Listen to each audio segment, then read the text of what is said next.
Olá, ótima noite a todos. Mais uma live aqui no canal Perfurador do Sucesso. E hoje, novamente aqui, eu e meu amigo Lourenço Saeta, biólogo, muita experiência aqui para compartilhar com a gente aqui. Ótima noite, Lourenço, tudo bem contigo? Ótima noite, como vai? Tudo bom? Vamos aí, vamos tentar sanar algumas dúvidas, alguns detalhes sobre licenciamentos e os processos, não só administrativos, como os técnicos, né? Porque às vezes acho que licenciar posto é só administrativo. Né? Legal. Lourenço, a gente para falar de outorga, nós temos que falar um pouco de norma, de construção de poços, né?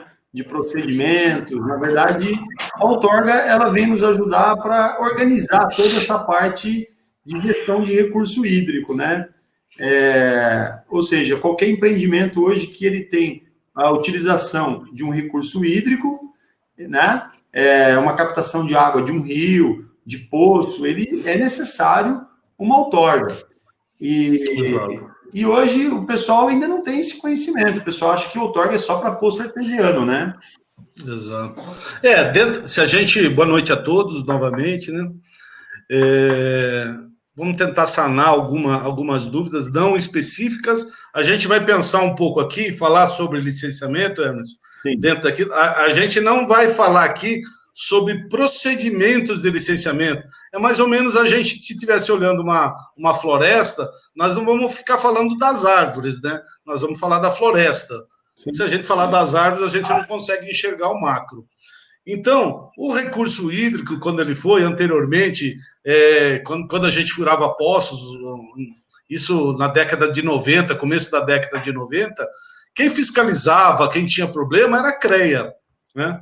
Aí, o cara está furando um poço, quem que vai fiscalizar? O pessoal denunciava a CREA. Com as demandas crescentes de uso de água e tal, foi vendo a necessidade de você fazer gestão de recurso hídrico, né? Como que eu faço essa gestão de recurso hídrico?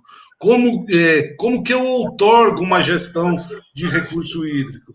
Aí começou, isso daqui é uma lei federal de 97, se não me engano, 97, 9.400 e pouco a lei, acho que é 9.431, uma lei federal que ela pegou e gerou, falou assim, olha, a gestão do recurso hídrico, toda a intervenção que é feita no recurso hídrico, seja rio, seja lago, às vezes a gente acha, que nem você falou, principalmente nesse canal que a gente fala muito de poço, né? A gente acha que fazer outorga é fazer outorga de poço, né? E quando a gente fala outorga de poço, talvez do DAE a gente fale de outorga, e isso daqui foi espalhando muito para outros órgãos, né? Mas, na verdade, é um licenciamento. Outorga é um termo que ficou muito usual, principalmente na nossa boca, né? Outorga de poço. Outorga, austorga, eustorga, eu já ouvi de tudo também. Você faz eustorga de poço, né? E nada mais é que é um licenciamento do recurso hídrico. Ô, Lourenço, e a outorga, hoje nós temos classificações, né? Para quem, por exemplo, unifamiliar, uma pessoa tem lá uma residência e ele precisa fazer esse licenciamento, e aí ele acaba caindo na dispensa de outorga por ser uma pequena residência, o consumo baixo, né?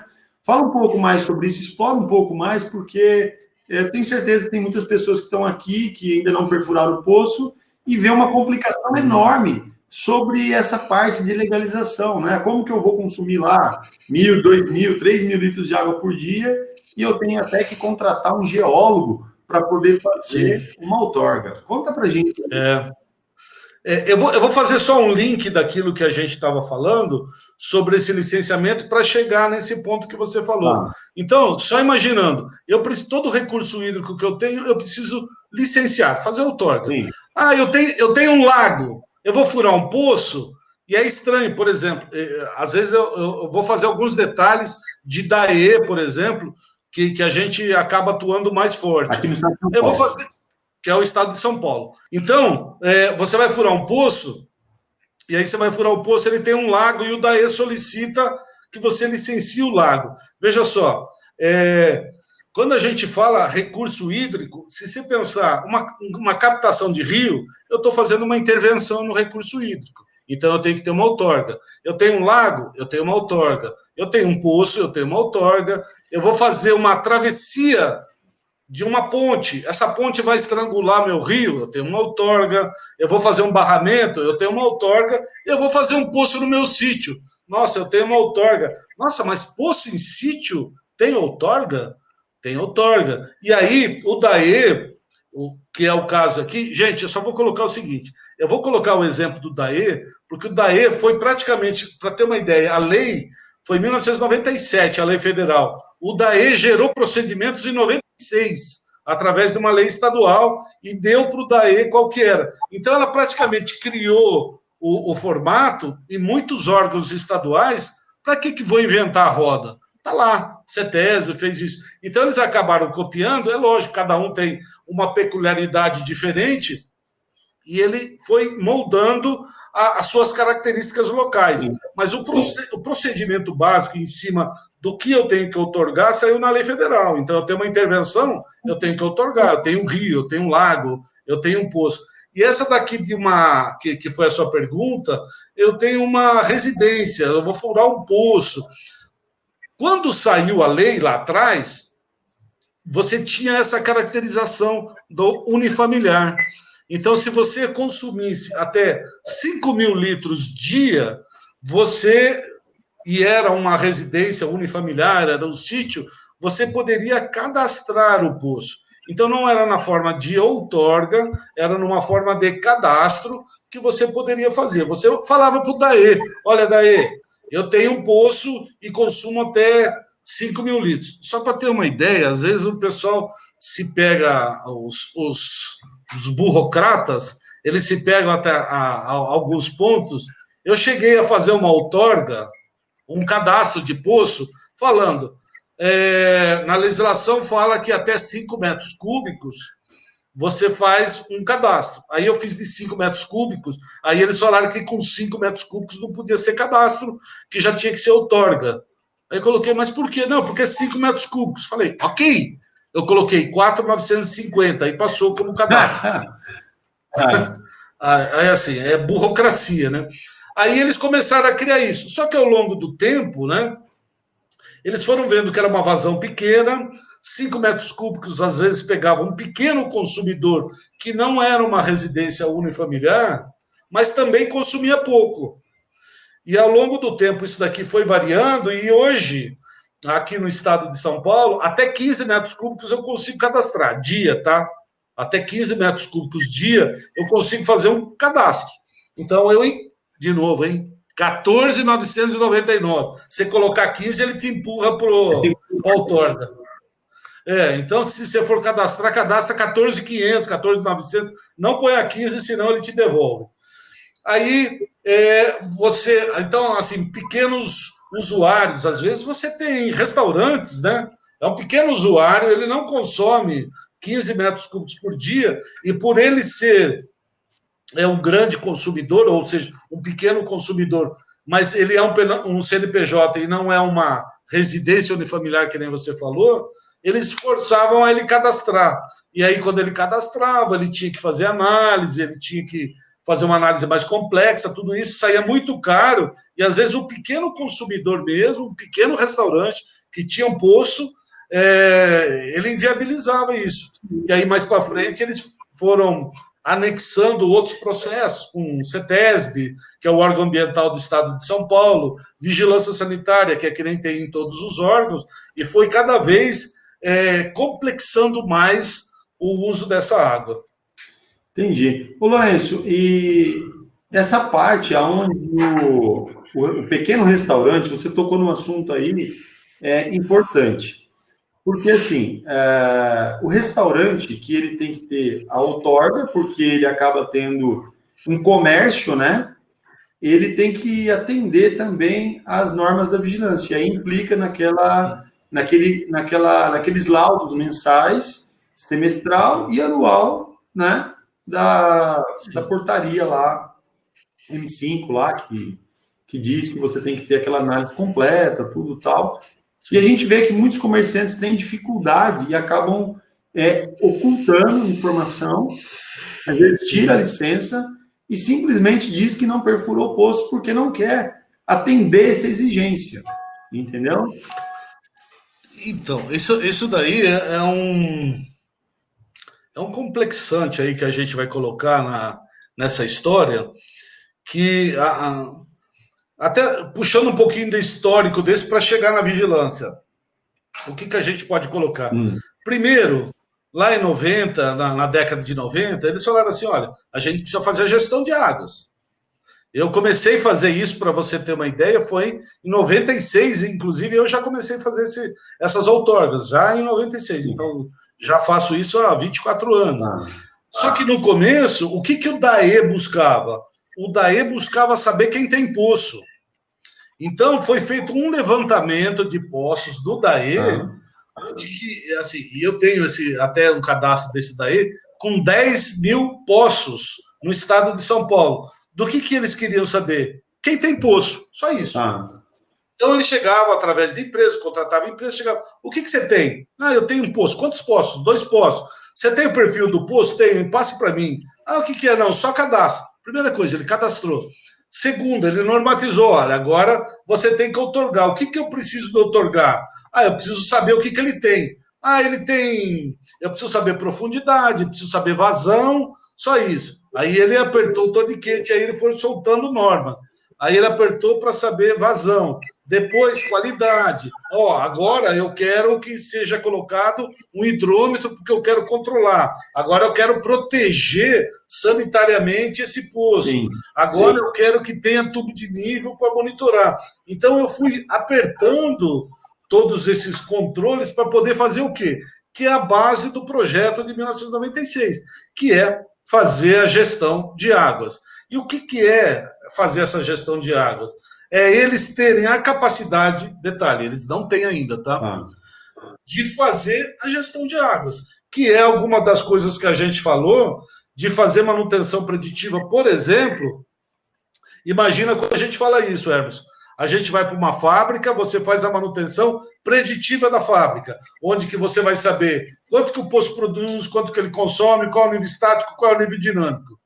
Legal, eu sei isso na fábrica. Amplia isso para a cidade. Eu tenho a interação de todos os poços inseridos na cidade. Sim, amplia isso, estou para o Estado. Amplia isso, eu estou falando a nível Brasil. Então, fazer a gestão é saber das capacidades hídricas que cada um tenha como cidade, como Estado, e saber aonde que eu tenho essas possibilidades de ter essa água. Só para fazer uma analogia, uma coisa, aonde que a gente vai chegar? Nós não chegamos ainda. E o outro dia, quando você fez aquela live falando muito sobre reuso de água, né? E legislação. Oi? Com a Virgínia. Isso, com a Virgínia. Foi muito boa, inclusive. Quando você começa a falar de gestão das águas, e o link que a gente está falando sobre uso. São Paulo, por exemplo, 70% da água ela tem de vazamento de CETESB e que ela pega e infiltra. Então, você perde uma macromedição de água. O esgoto que você joga, aqui no Brasil, você não pode reutilizar. Então, essa água, como gestão, de novo, nós estamos pensando isso como DAE e a finalidade das outorgas, tá? Nós não estamos fugindo desse link. Quando você fala isso, qual é o objetivo? De você pegar em São Paulo, onde fala que o balanço hídrico de São Paulo está esgotado, que nem aquela de 2014. São Paulo não tem água. Ele não tem água do quê? Ele não tem água nova. Porque se eu pensar que 80% do que eu consumo eu devolvo, esse que eu devolvo não estou usando.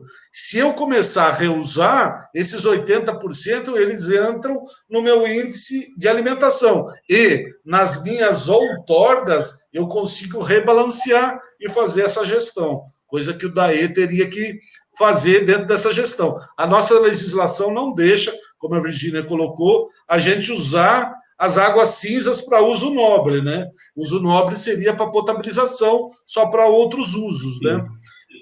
Mas, nos Estados Unidos, por exemplo, eu fiz um MBA de Engenharia de Saneamento Básico, e no curso que eu fiz, um professor que estava falando de tratamento de água, ele falou que em São Francisco, que é crítico de água, que é na parte do deserto, lá na parte da Califórnia, ele falou, eu fui numa estação de tratamento de esgoto,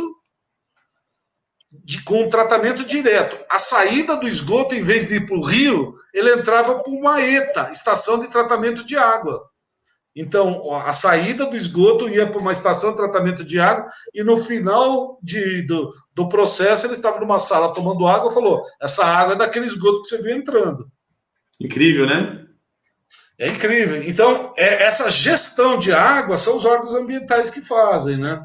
Então, a outorga do meu poço, qual é a finalidade dela? É saber quanto de recurso hídrico subterrâneo, no caso que a gente fala muito, ele está sendo usado. Ele sofre interferência do meu vizinho, aquilo que eu lanço de recurso, ou eu lanço de efluente no meu rio, o meu rio pode absorver esse efluente que ele está fazendo. Para você ter uma ideia, se eu tenho um rio e eu quero jogar um esgoto de uma indústria, que eu produzo X, por exemplo, a gente pega uma GM aqui em São José, ela tem 10 poços. Desses 10 poços, uma vazão média de 80 a 100 mil litros hora. Se eu tiver, entre aspas, um funcionamento 20 horas, eu vou ter 2 milhões de litros, é isso? 100 mil litros, 10, eu vou ter 1 milhão. Não, eu tenho 1 milhão hora. Vou ter... Se eu pensar que eu jogo 80% fora de esgoto, eu estou jogando fora. Aí o que a gestão faz, de novo, da outorga? Ele pega qual é a vazão do rio, seja ela vazão de rio, vazão de córrego. Eu faço um estudo de qual é a menor chuva em 7 dias consecutivos nos últimos 10 anos. A gente chama isso de Q710. A menor vazão em 7 dias e nos últimos 10 anos. Por que isso? Eu quero saber qual é o maior período de estiagem que eu tive. E aí, qual é a vazão de água que está passando? Vamos supor, está passando 10 mil litros daquele rio. Eu posso jogar 5 mil litros de esgoto. Ah, mas durante 10 anos passa 50 mil litros. Durante 7 dias passa 10 mil litros. Eu posso jogar de esgoto nesse rio 5 mil litros de esgoto tratado, é lógico. E aí ele tem que estar armado com CETESB e tudo isso. Isso é a gestão. Gestão da água do rio, gestão da água daquilo que eu estou tirando, quanto que está rebaixando, quanto que está subindo. Agora mesmo estou participando de um processo em São Paulo, onde que, olha só, eu furei um poço em São Paulo, na Marginal Pinheiros, na ponte da Vila Maria. Eles tinham um poço lá na Dir Figueiredo. Eles têm um poço de porcelana, que nem você falou aquele lá, sabe, de placas de porcelana. Sim. 1914. Caramba. Nível estático do poço, 14. Nós fomos furar um poço lá, eu fui fazer um projeto de furar um poço lá, o sedimento deles tem 130 metros, nível estático, 125. Ele rebaixou em 100 anos, praticamente, né? Caramba, 100 metros. 100 anos, rebaixou 100 metros. 100 metros. E isso não foi nele, né? Foi todo o aquífero, né? Todo aquífero. Tem um caso aqui que o Emerson conhece, descendo para Tamoios, você tem um condomínio que tem... Você furou lá, na Santa Bárbara, inclusive. 5 poços lá, né? Tem 5 poços, que o projeto fui eu que fiz e você furou. Isso. Esses 5 poços, eles atendiam a demanda do condomínio, poços de cristalino. Depois, na frente, você tem outros 2 condomínios, poços de cristalinos, poços de 150, 180 metros. Sim. A Sabesp, há uns 10 anos atrás, que eu fiquei sabendo, foi a Hidrossolo que veio... Não, Hidrossolo não, Hidrogel. Veio furar o poço, furou de 250, 280 metros. Ele rebaixou todo o aquífero do sistema. Por isso que todos os poços do Santa Bárbara estão secos. Estão tirando 1.000 litros cada um. O maior poço deles, que tirava 9, hoje tira 1.500. E a licença, onde que ela... Nesse caso, por exemplo, esses 5 poços que perderam vazão, e aí a gente pode falar de interferência, Onde ajuda quem, por exemplo, o menos privilegiado, aí no caso dos 5 poços, que agora tem 1.000 litros? Então, o menos privilegiado aí, no caso, os dois são para abastecimento, tanto aquele da Sabesp quanto aquele do condomínio. Aqueles do condomínio não são postos da Sabesp.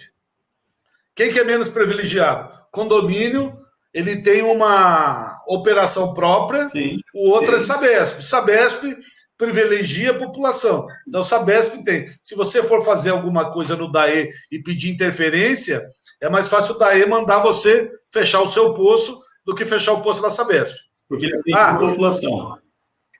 Porque aquele lá tem uma população. É importante falar sobre isso que a gente está falando de licenciamento. Vamos fazer uma outra analogia, Emerson. Do lado tem um polo industrial. Tem umas 10 fábricas lá de Jambeiro. Isso.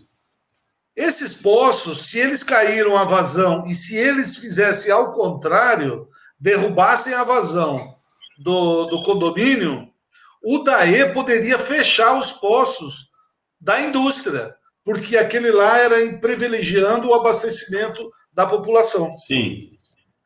E aí, se você tiver outorgado primeiramente, se você tiver... Tem aquele negócio de você fez a outorga primeiro.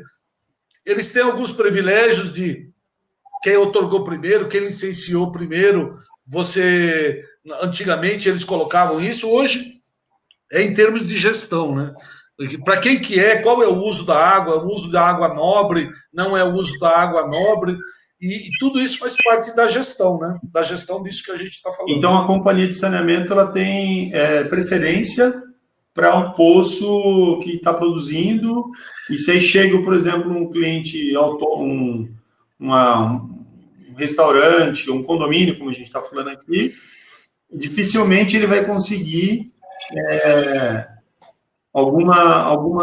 ter alguma ação em cima desse poço que tem um volume maior e está roubando a água dele. Sim, principalmente se ele estiver na parte crítica, né? Em 2014, onde que a gente teve aquele pico da crise da água, né? A gente tem um caso aqui na região de Salesópolis, Mogi, que é uma região que tem muito agricultor, hortifruti, né? Sim. E o pessoal usa muita água. E a Sabesp, através do DAE, estava correndo atrás desses hortifrutis que tinham poços para poder até pegar esse poço para poder abastecer a cidade. Entendi. Assim, é difícil você pensar em termos de gestão, porque veja só, se ele para de colocar a irrigação para os hortifrutis, ele vai dar água para a população, mas vai tirar alimento dela. E aí? Descobre um santo e descobre o outro. Então, e por isso que a gente fala, né? A gestão em si é um negócio complicado, né? Como fazer essa gestão? E o DAE, ele virou o DAE e todos os órgãos, cada vez mais, Minas, o IGAM, o Rio, e essa pandemia deu uma ajudada nesse processo, viu, Emerson?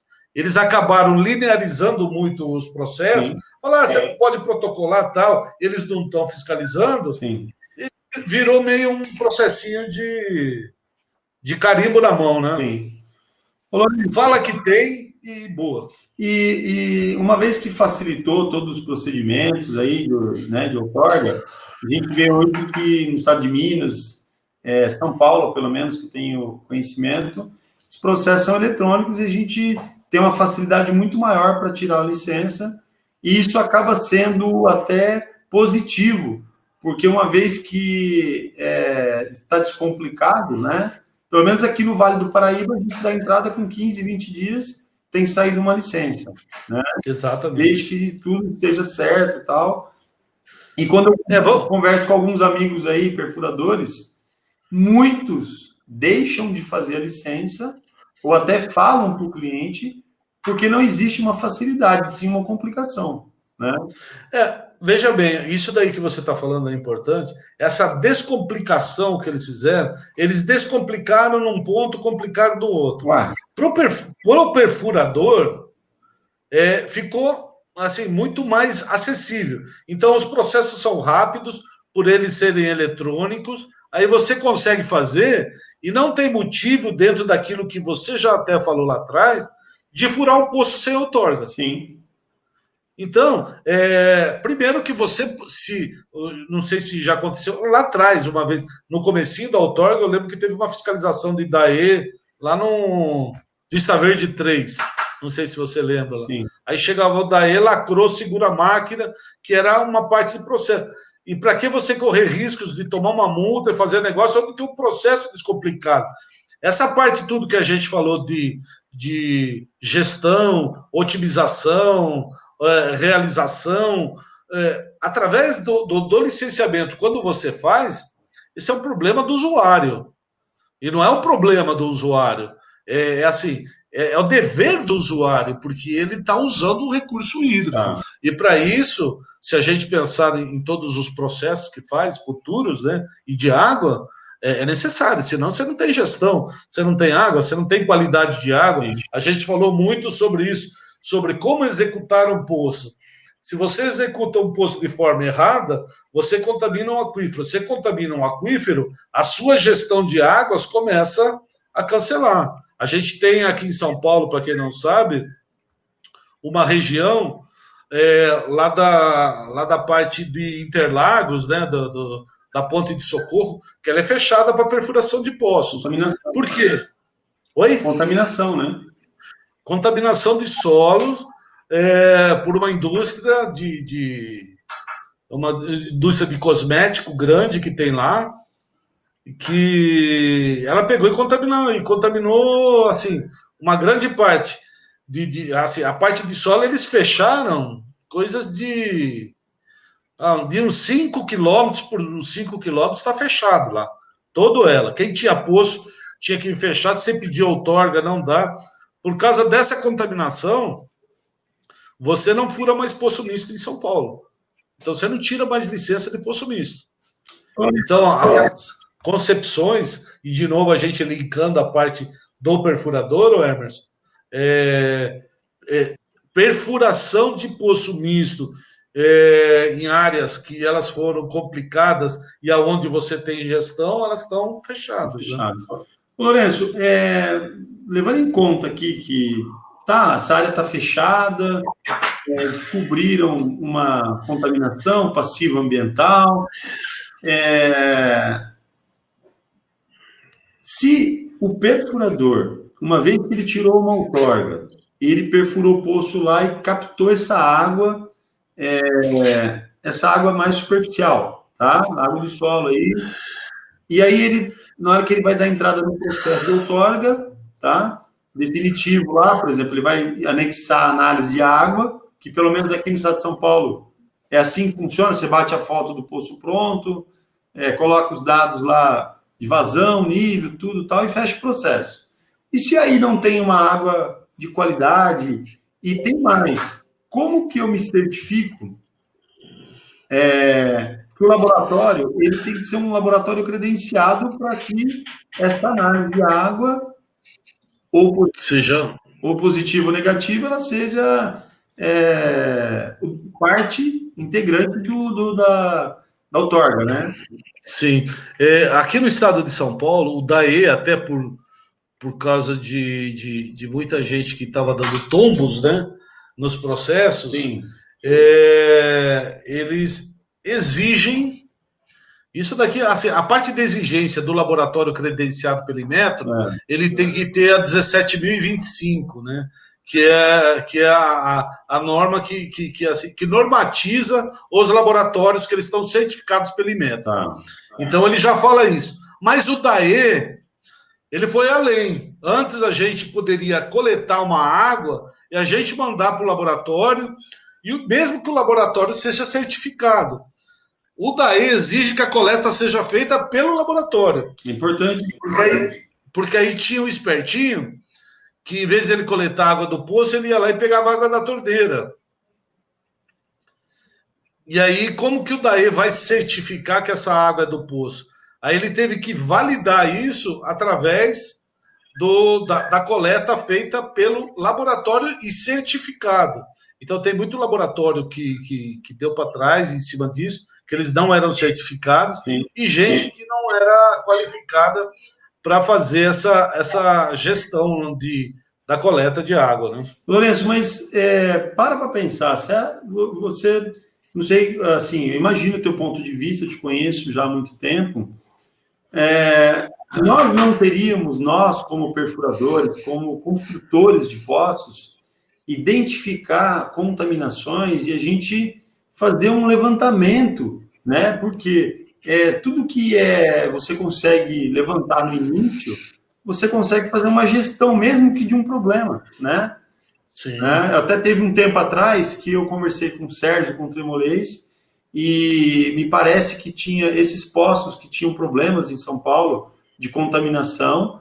Parece que eles fizeram não sei se fizeram uma proposta ou pensaram em fazer, para ajudar na descontaminação, ou seja, colocar poços bombeando, entendeu? Monitorando, para que um dia tudo isso acabasse, porque se você fica com a contaminação lá, tá? Que nem essa região da Ponte do Socorro, que nem você está falando aí, né? Jurubatuba. Esse é um problema que só vai se estender e piorar, não é não? Então, de novo, é a gestão, né? O DAE, teoricamente, ele não deveria só falar, olha, tá fechado essa captação aqui, não pode mais coletar água. Sim. Ele deveria estar monitorando todos os poços que eles estão, e não é os poços parados que vão resolver a situação, né? Mas e aí, estão parados? Assim, os que não estão clandestinos estão parados. Tá. Para você ter uma ideia, você conhece o Shopping Interlagos lá em São Paulo, né? Conheço. O Shopping Interlagos, ele tem 2 poços de 25 mil litros. Imagina 50 mil litros por hora num shopping tendo que ficar lacrado por causa do DAE. Jurubatuba é a uns 5 quilômetros de lá. Sim. Numa cota totalmente inferior, totalmente diferente, e os poços lá estão parados por causa de Jurubatuba. E eles estão comprando água da Sabesp e pagando a R$15 o metro cúbico. Mas a água está contaminada? Não está contaminada. Ele está dentro da região de Jurubatuba. Entendi. Eles não bloquearam só as águas contaminadas, eles contaminaram todos os usos da água. Tá. Ô, Lourenço, aqui está um alerta para que todos os perfuradores, nós estamos contando um caso aqui, né, de São Paulo, mas assim, quem vive da profissão de perfuração de poços artesianos deveria, assim, por obrigação, ser um guardião da água, né? Sim. E eu estou quase adotando esse nome aqui de guardião da água, porque imagina se todo perfurador que ele identifica uma água potável, tá? E ele consegue classificar, isso agrega valor para quem está comprando o poço, e o contrário também é verdadeiro. Imagina um lugar que você tem um problema, e aquele problema ele vira uma referência para que outros desavisados, outras pessoas não venham ali e tenham um problema de consumir uma água imprópria, né? Então, esse senso de água, seja ele qual for a qualidade, positiva ou negativa, isso teria que ter um banco, né, de informação, né? Era para ser o DAE, né, como gestão. Então, vamos lá, se a gente seguir os procedimentos que deveriam ser seguidos, qual é o procedimento normal? Tem muita gente que fazia isso e eles tentaram romper essa linha, que era fura o poço, depois você outorga ele. Aí, quando você vai outorgar, seu poço está furado. Sim. Aí, eles criaram um estudo preliminar para você saber qual é a região que você está fazendo. O DAE está fazendo essa gestão? Não. O perfurador faz essa gestão? Também não. Porque se você faz uma licença de perfuração numa área que ela, teoricamente, está contaminada ou pode estar contaminada e não sai furando, o máximo que vai acontecer é o DAE não dar essa licença e você não furou. Aí, nós vamos entrar nesse negócio da ética de valores e de tudo que a gente está falando. Sim. Se você vai na ânsia de furar o poço, você pode furar o poço, depois você não consegue tirar a outorga e o seu cliente ele pode estar numa sinuca de bico, isso se você não colocar para ele quais são os interferentes. Fala, olha, se você não licenciar esse poço, aqui é uma região, e lá tem muita gente que não sabe. Eu tive num conjunto de condomínios que está perto de Interlagos, condomínio de alto padrão, são prédios, ele tinha uns 5 blocos. 5 blocos desses daqui. E eles queriam fazer um abastecimento deles de água, porque a Sabesp lá ela é muito intermitente, coisa e tal. E o que daria para fazer? Eu falei, ó, me manda a localização. Ele me mandou a localização antes até de mandar a proposta e tal. Eu falei, olha, você está dentro da região de Jurubatuba. Mas o que isso significa? Eu falei, você está dentro de uma área de restrição de uso de água subterrânea. Pode ser que você não consiga furar. Ah, mas como isso? Eu falei, ó, vou fazer um estudo para vocês. Se você está dentro dessa área ou não está, eu vou tentar alocar esse poço e vou entrar com uma solicitação de viabilidade ou não de perfuração junto ao DAE, com o meu projeto, que lá você tem que separar a parte sedimentar, você nem pode aproveitar. Tem 130 metros de sedimento, você tem que isolar ele e cimentar. E tem água esse sedimento. E entrar no cristalino e furar. Só que esse sedimento, ele alimenta o cristalino, né? Sim. Bom, resultado. Entramos no DAE, fez tal. Resultado do DAE, não pode furar. Olha só, se a gente pega e fura, não alerta. Eu perdi o poço, é lógico. É bom a gente alertar aqui, porque imagina um desavisado chega lá, perfura, em São Paulo, faz o poço misto, e aí, ao término, dá entrada na outorga, e aí vem essa informação de que o poço está construído de maneira errada, de acordo com a norma, né? E não só isso daqui, Emerson, assim, eu fui fazer uma renovação de outorga em São Paulo, renovação. O poço era misto, e assim, eu já coloquei isso, olha, São Paulo está com restrição, não, vamos renovar, não sei o quê, fiz a renovação para ele, ok, batei a renovação, o DAE pediu para filmar o poço, para saber como que era. Era um poço que ele estava construído, antigo, era aquele sem técnica nenhuma, sem tubo de boca. A gente filmou o poço, ele estava com 60 metros só de sedimento e o poço ia até 80, ele cravou 80. Palavras do DAE: ou você isola esse poço, ou você cimenta a parte sedimentar. Ou outro. Então, poço aí falou. Aí você vai falar assim, se eu vou estar isolando a parte sedimentar, eu estou com um poço de 10 metros no cristalino. A proposta, o que é? Concreta esse poço, cimenta ele, tampona definitivamente e fura outro, isolando esse sedimento e vai até 150 e tentar achar água no cristalino. Lourenço, a poluição hoje é um dos maiores problemas que a humanidade tem, né? A poluição hoje, muitas pessoas estão vendo a poluição por cima, estão vendo o Tietê, né, todo inundado de plástico, pneu, tudo quanto é sujeira, sofá, entendeu? Só que as pessoas não têm nem ideia, a gente que trabalha com água subterrânea, o quanto estão maltratando a água subterrânea. E a gente tem uma quantidade de água hoje, 97%, né, não é potável, é água do mar. E aí sobra 3% que é dividido 0,29, né? 0,29 que é água subterrânea. E nós estamos falando aqui que boa parte dela está contaminada nas grandes capitais. Se você pegar desse 0,29, 0,30 que você está falando, sim, desse 0,30 você tem 0,15, que é a água mais superficial, que são águas superficiais. E esses outros que são água profunda. Então, nós estamos falando de águas protegidas, 0,15 da água potável do mundo, né? Então, será que o pessoal não se atentou ainda? Que nem a ONU fala que no ano de 2050 nós vamos ter um colapso onde mais de 50% da população não vai ter água potável. Tá, tudo bem, está vindo um monte de tecnologia, vamos filtrar água, ultrafiltração, tal. Mas e aí, a gente não pode começar a cuidar agora desse recurso? Emerson, será essa pergunta que você fez, será que a gente não toma consciência? Eu vou te responder com uma pergunta, se alguém já não viu isso. Quantas vezes, e quando a gente vai falar isso, a gente está passando uma régua e um corte. Quantas vezes você está sentado no seu carro ou no farol, que você vê o carro da frente abrir a janela do carro e jogar uma latinha pela janela?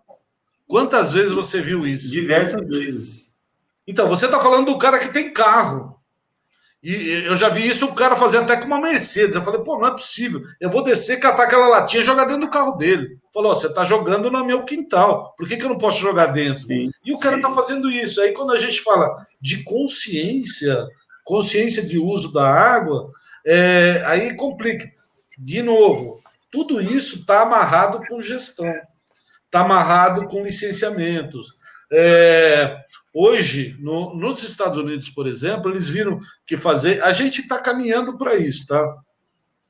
Quando a gente faz esse negócio do licenciamento, você vê que cada vez, teoricamente, isso é teórico, que os processos de licenciamento, eles estão. Depois eu vou falar até um outro assunto sobre esse negócio do licenciamento.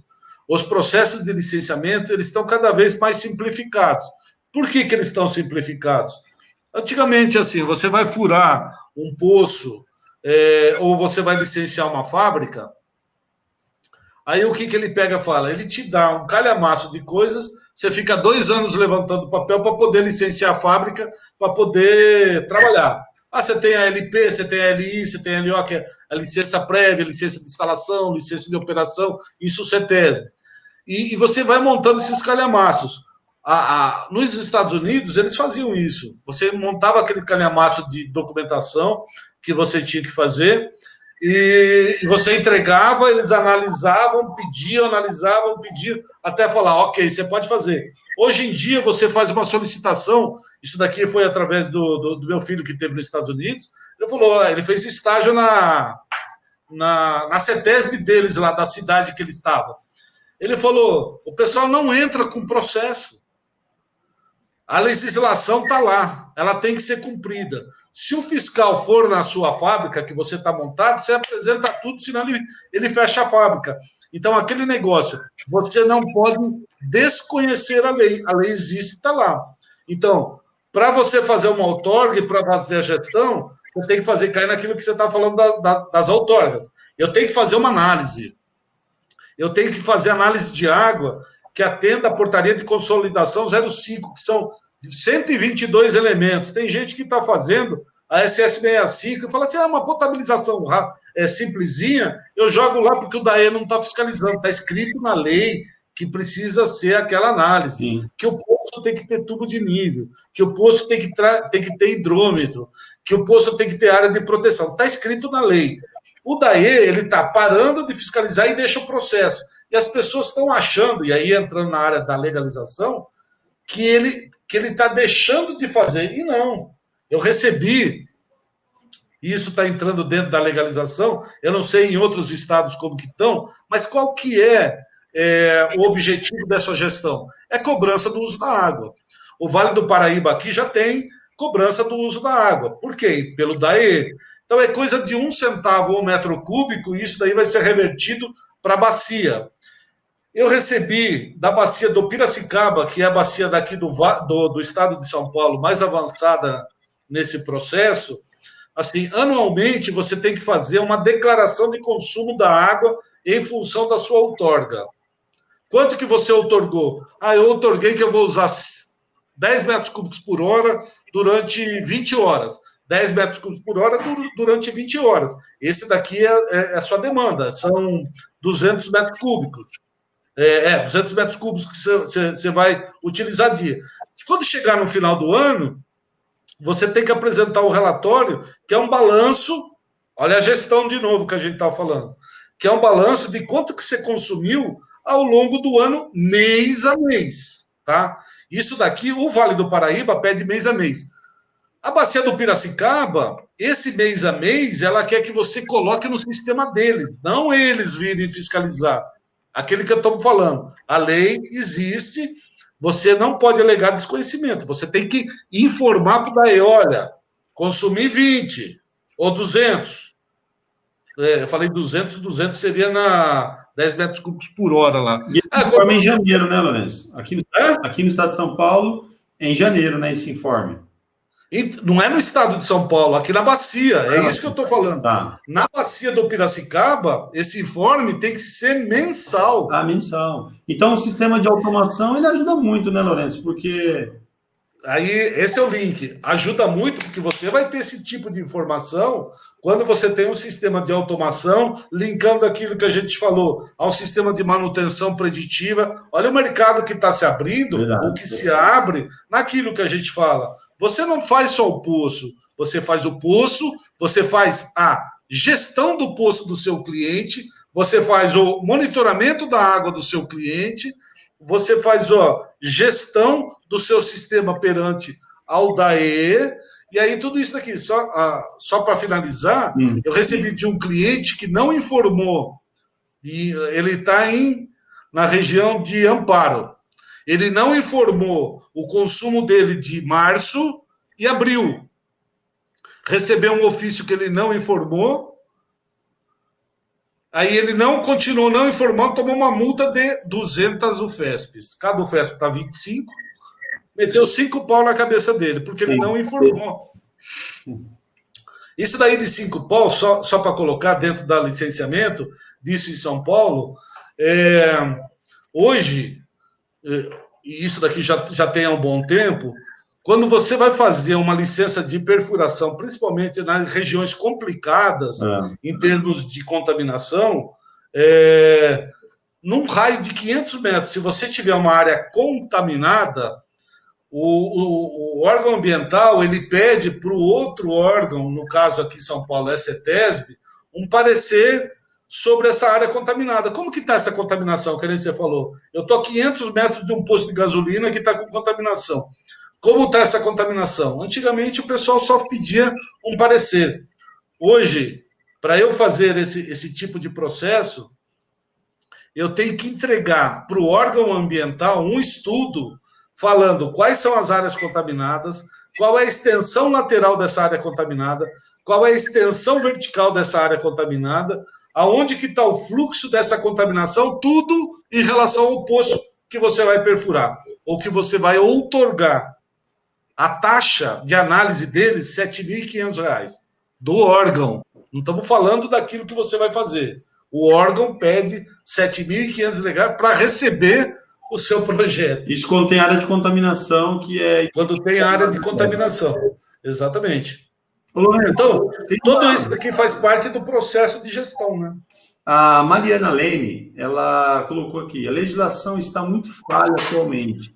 Teria que ter uma legislação obrigatória, novamente, que amarrasse CETESB, outorga, DAE e Visa. Já funciona assim.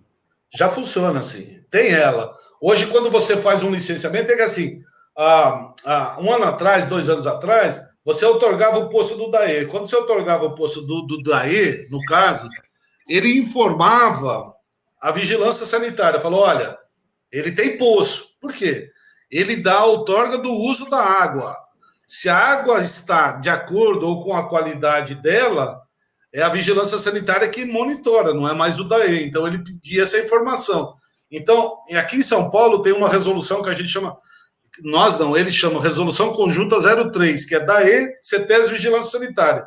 Vigilância Sanitária vai visitar a indústria e fala assim, como que você usa da água? Eu uso o poço, cadê a outorga? Quem pediu? Vigilância Sanitária.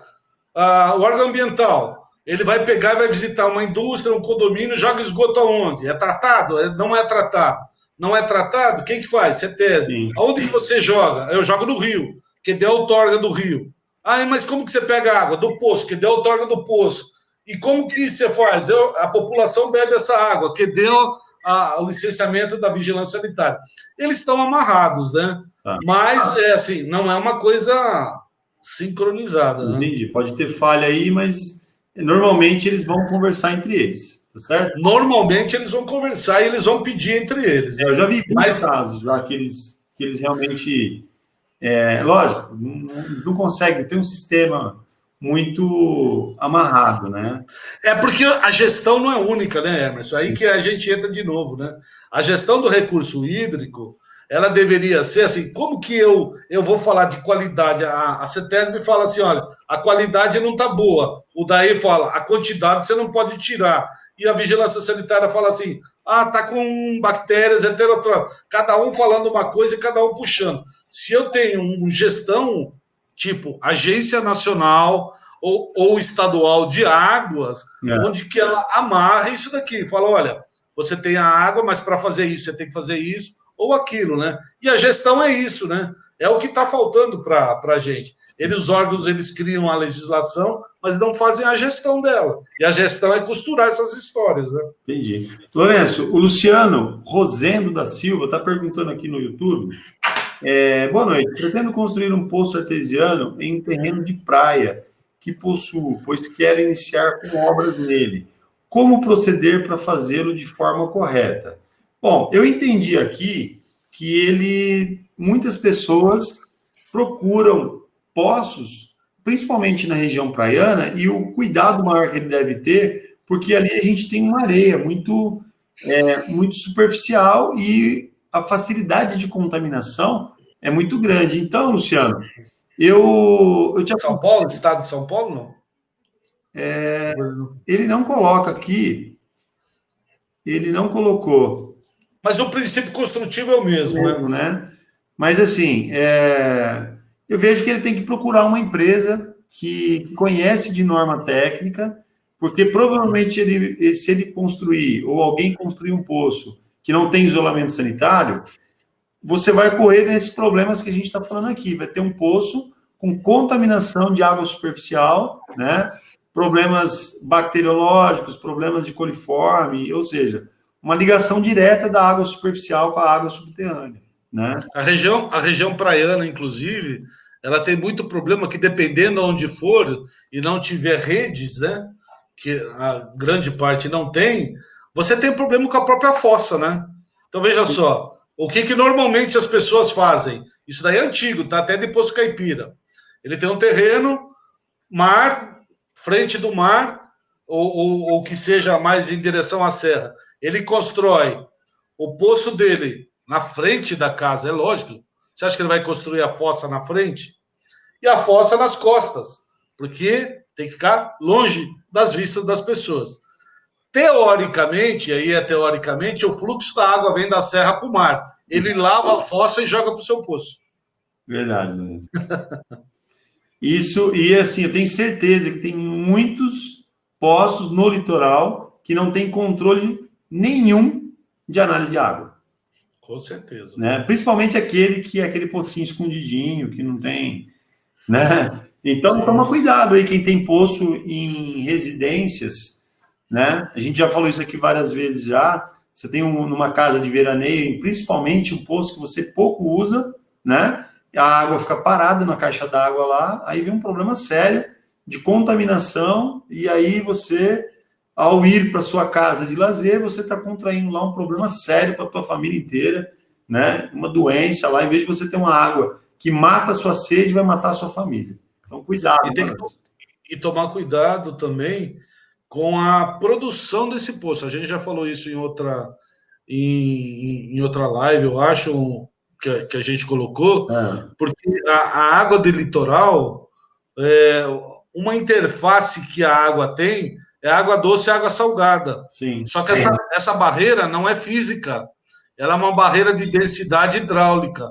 Então, geralmente, a água doce está em cima da água salgada. Se você furar um poço, dependendo da profundidade que ele for, você pode pegar os dois aquíferos. E de aquífero de água de mar, você não tem problema. A água que não falta. Você, na verdade, você estraga seu poço. Sim. Então, se você precisa para uma demanda de água de casa, não precisa crescer os olhos para uma grande vazão. Atente para vazões pequenas, onde que o fluxo vai estar mais racional para o seu uso e para o aquífero. De novo, isso é gestão. Lourenço, a gente falou um negócio aqui que puxou uma outra coisa aqui. O cliente tem lá uma cacimba, tá? De 10 metros, ela tem água, e ele fez uma análise da água, a água é potável. Pode acontecer. Ele consegue fazer a licença desse poço? Sim. A cacimba é um poço assim, um poço raso, que ele atende uma outra característica construtiva, sim, mas você faz outorga do mesmo jeito. Eu já outorguei várias cacimbas, inclusive. Caracteriza como água superficial. Água superficial. Tá, e ele pode utilizar. E a gente estava conversando, eu e a Virgínia também. Menos em São Paulo, né? Menos em São Paulo. São Paulo, porque se é uma área de risco, e tal. Mas fora de São Paulo, já outorguei poço de uso. Inclusive no litoral, poços cacimbas para uso em condomínio. Lourenço, mais alguma colocação que você acha importante a gente passar para o pessoal aqui, para a gente ir encerrando? Eu acho assim, as pessoas, perfurador, a gente tem batido muito sobre normas, sobre meio ambiente, sobre preservação daquilo que a gente tem feito, daquilo que a gente trabalha, e vamos ser um pouquinho mais chulo dentro do nosso ganha-pão. A água é o nosso ganha-pão. Se de repente eu tiver um aquífero contaminado, onde que o DAE não vai deixar eu furar, teoricamente eu não posso furar. Então, se eu não preservar aquilo que eu faço, eu mesmo posso estar tirando a ferramenta de trabalho nossa. Então, é mais fácil hoje fazer o licenciamento, fazer dentro das normas, fazer bem feito, que seu cliente vai estar satisfeito, você vai estar satisfeito e o meio ambiente vai estar satisfeito. É isso aí, a preservação em primeiro lugar, né, Lourenço? Que a gente, com certeza. Achei muito importante que você colocou aqui. Eu acredito que poucas pessoas podem estar vendo esse detalhe aqui, que a gente está falando sobre licenciamento, né? Mas essa conscientização de preservação, para mim, aqui fechou com chave de ouro. Parabéns, agradeço a sua participação, tá? E a de todos que vieram aqui hoje, e até a próxima live.